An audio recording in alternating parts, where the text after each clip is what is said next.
आसमान में मिसाइलों की बारिश, सायरन की गूंज और हर तरफ दहशत का मंजर। मिडिल ईस्ट एक बार फिर हिंसा की आग में झुलस रहा है, जहां शांति की उम्मीद फिलहाल धुंधली नजर आ रही है।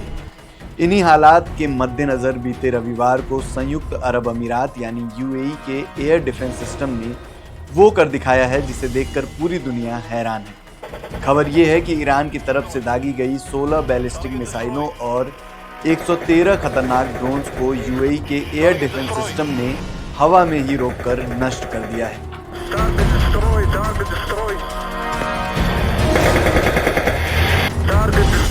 इस बारे में यूएई के रक्षा मंत्रालय ने जो वीडियो जारी किया है वो रोंगटे खड़े कर देने वाला है।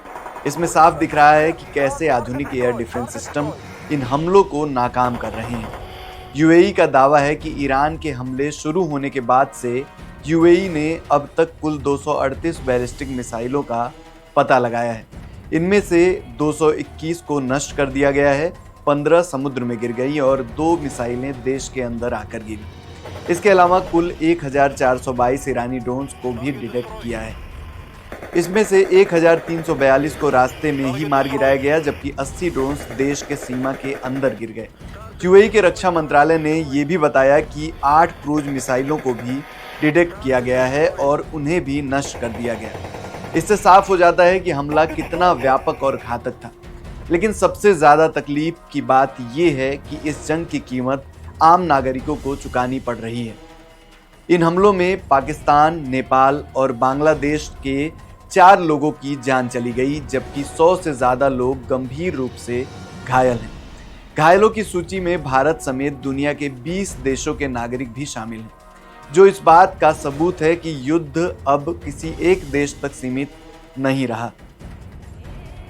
इस बीच अबू धाबी में भारतीय दूतावास ने अपने नागरिकों के लिए एक बेहद जरूरी गाइडलाइंस जारी की है, जिसमें ये निर्देश दिया गया है कि अगर आप या आपका कोई जानने वाला इन जगहों पर है तो इन बातों का ध्यान जरूर रखें। अधिकारियों ने साफ कहा है कि घटना स्थल पर किसी भी तरह की फोटो या वीडियो लेने की कोशिश न करें। सुरक्षा कारणों से ऐसा करना आपको बड़ी कानूनी मुसीबत में डाल सकता है। साथ ही चेतावनी का सायरन बजते ही किसी सुरक्षित बंकर में छिप जाएं। सोशल मीडिया पर किसी भी मिसाइल या मलबे की फोटो शेयर करना अब प्रतिबंधित है। अगर आपको कहीं संदिग्ध टुकड़ा दिखे तो उसे बिल्कुल न छुएं, बल्कि तुरंत स्थानीय प्रशासन को इसकी सूचना दें। फिलहाल ताजा अपडेट ये है कि ईरान और इजराइल के बीच शुरू हुई ये जंग अब पूरे मिडिल ईस्ट को अपनी चपेट में ले चुकी है। जिस तरह से मिसाइलों का जखीरा इस्तेमाल किया जा रहा है वो किसी बड़े सैन्य टकराव की ओर इशारा करता है। अभी के लिए स्थिति काफी तनावपूर्ण है और दुनिया भर की निगाहें इस बात पर टिकी हैं कि क्या ये युद्ध थमेगा या और ज्यादा भयानक रूप लेगा। क्या मिडिल ईस्ट की इस जंग का असर भारत पर भी पड़ेगा? अपनी राय हमें कमेंट में ज़रूर बताइए और एनडीटीवी के साथ जुड़े रहें, क्योंकि हर अपडेट हम आप तक सबसे पहले पहुंचाएंगे।